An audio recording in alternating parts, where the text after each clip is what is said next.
The battle between Blake Lively and Justin Baldoni is heating up as they prepare to head to trial soon. But in the midst of all this chaos, there have been some downright hilarious and ridiculous moments that are impossible to ignore. We've rounded up 9 of the most outrageous moments, and trust me, they'll have you laughing so hard you might just crack a rib, or two. I was a huge Britney Spears fan in high school. What adolescent boy? There have been countless speculations, facts, and theories. Britney's actual dress. It's her actual dress. Yes. Oh I know, my God, it's like, just in time for the bio. it should be in the Smithsonian or the Met. I know, but how it's do you on me. I feel so lucky. Theories floating around about what went down between Blake and Justin on the set of It Ends With Us. But now, you're about to witness one of the most absurd ones yet. And you can probably already guess whose dress Blake Lively chose to wear to the premiere, right? Blake wore Britney Spears' iconic dress from 2002 to the premiere. And in a special thanks at the end credits of the film, Blake even gave Britney a shout-out. Now, here's where it gets interesting and hilarious. Blake decided to wear a dress that Justin Baldoni, a huge Britney fan in high school, would have been absolutely obsessed with back in the day. In 2002, when Britney wore that dress, Justin was 18, right at the age where he was probably fanboying over her.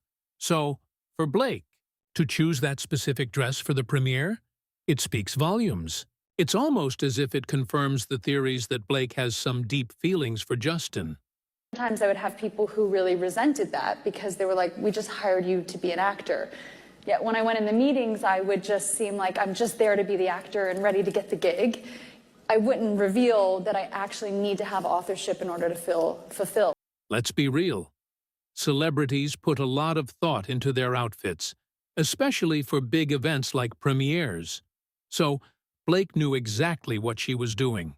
Or maybe it was just a crazy coincidence.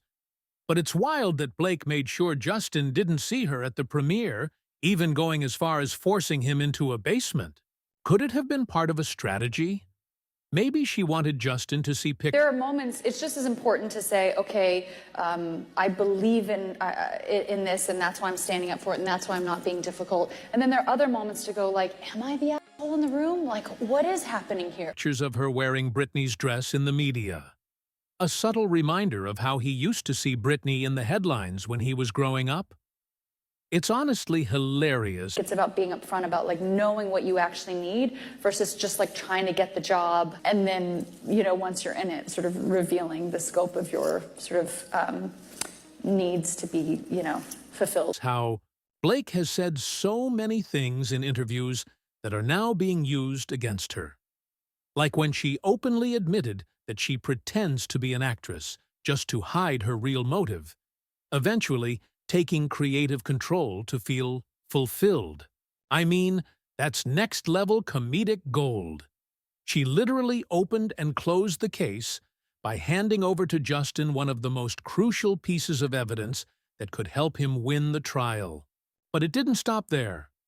Blake kept digging her own grave, revealing how she becomes a difficult person to deal with just to get what she wants, which, unsurprisingly, is exactly why she gave Justin such a tough time. Blake realizing she's often the villain in the room is honestly laughable because Justin's receipts are tiny compared to the ones Blake's planted in public, all without even trying too hard. It's absolutely wild how Blake and Ryan thought they were so clever, with their little inside jokes, but in reality, they've only made themselves look ridiculous.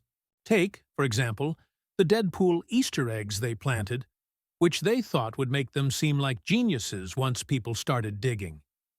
One of the most absurd things they did was have the nice pool character executed in front of a flower shop.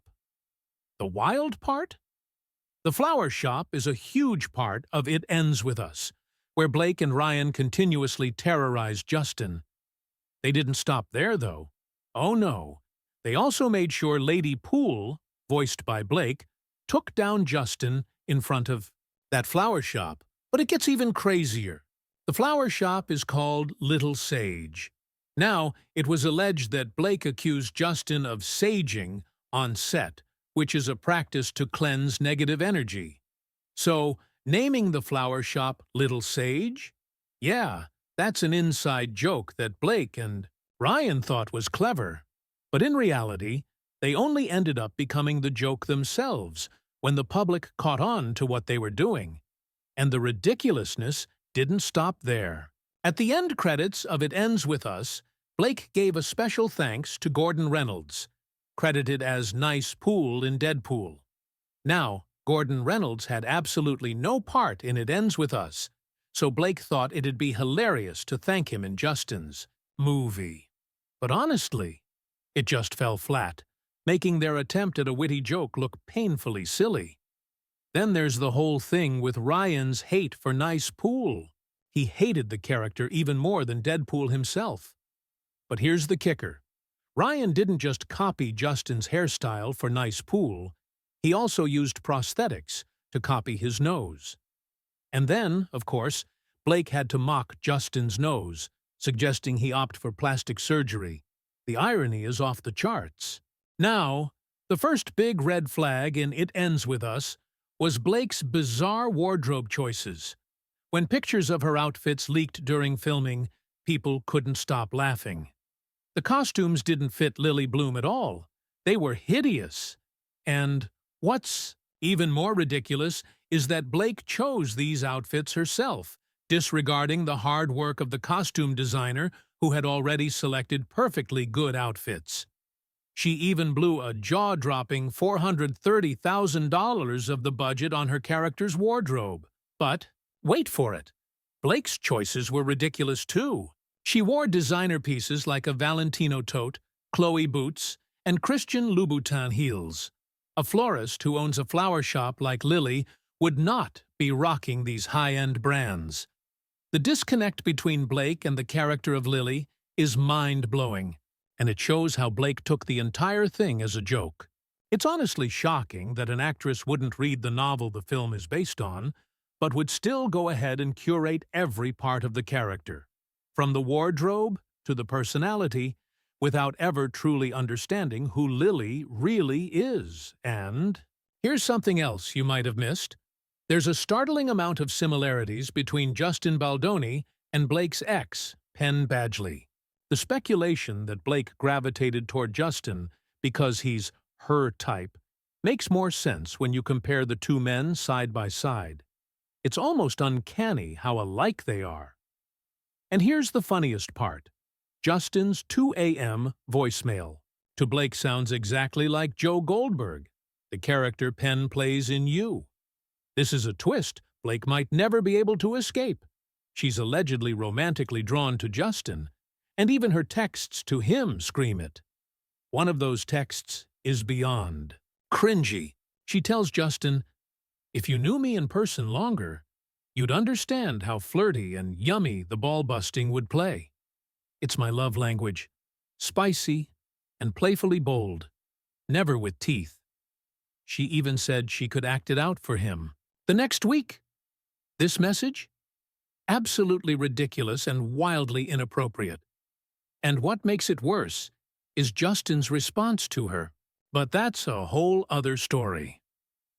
After receiving that cringy text from Blake, Justin did what anyone would do. He deflected.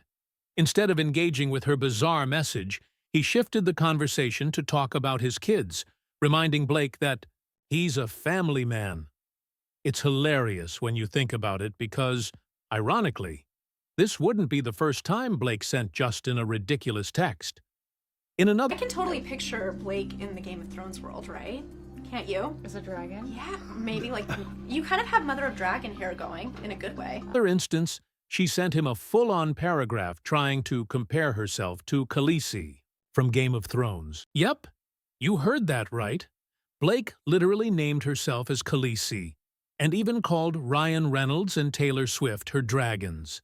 That's how she viewed herself. In the movie, she's not doing me. She's bringing herself to the role as a young Lily. And I think that there's a key difference in that, because like I think if she would have come in and tried to do me, it would have been like a Saturday Night Live situation. This wild comparison.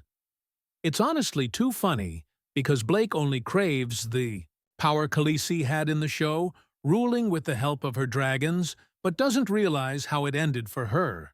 Spoiler alert, Khaleesi didn't exactly come out on top. But honestly, it's not surprising. This is the same person who couldn't even read the It Ends With Us novel and had to Google Lily's hair color. And what's even more ridiculous is that Blake didn't even finish Game of Thrones. But she was more than happy to make that Khaleesi comparison, all because some interviewer planted it in her head. It's absolutely wild how Blake was so thrilled with this narrative she created for herself. She even named her dragons and used them to try and threaten Justin Baldoni. The confidence she had in this fantasy world she built around herself is honestly mind-blowing. Despite the fact that many of the cast members were leaning towards Blake and joining her press tour, some of their interview moments were just too ridiculous to ignore. Especially when Blake would start talking about the situation. It's honestly hilarious how Blake managed to completely ignore the body language of her co-stars, especially in those interviews. For instance, Isabella was asked a question, but Blake jumped right in to answer, and it was crystal clear that the younger cast members were just done. They were visibly exhausted. The irony here is rich because Blake, in her usual self-absorbed way, was completely oblivious to how uncomfortable her co-stars were. She was so caught up in herself that she didn't even notice how everyone around her was reacting to the awkward tension she created. This interview Blake did to promote her husband's martini is just another hilarious example of how tone-deaf she can be. Not only did she manage to sneak in the promotion of Ryan's martini without the interviewer even realizing it, but her insistence on drinking early in the day. We're starting early, yeah. We are starting early. What better time to start? Cheers! Was just awkward. The interviewer tried to be polite and mentioned he heard she didn't drink, and Blake responded with a bizarre and rambling story about coffee. She said, "I don't even like coffee, but I drink it because I love the way they crush the beans." And the story of the origin of them, it was so out of place and uncomfortable, and you could just tell the interviewer wasn't having it.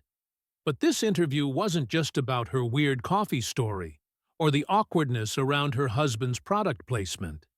It also brought out more of Blake's true nature when she admitted, in another moment of self-exposure, that she completely disregarded Sony's directive and even booted Justin out as the director during the filming of A Simple Favor.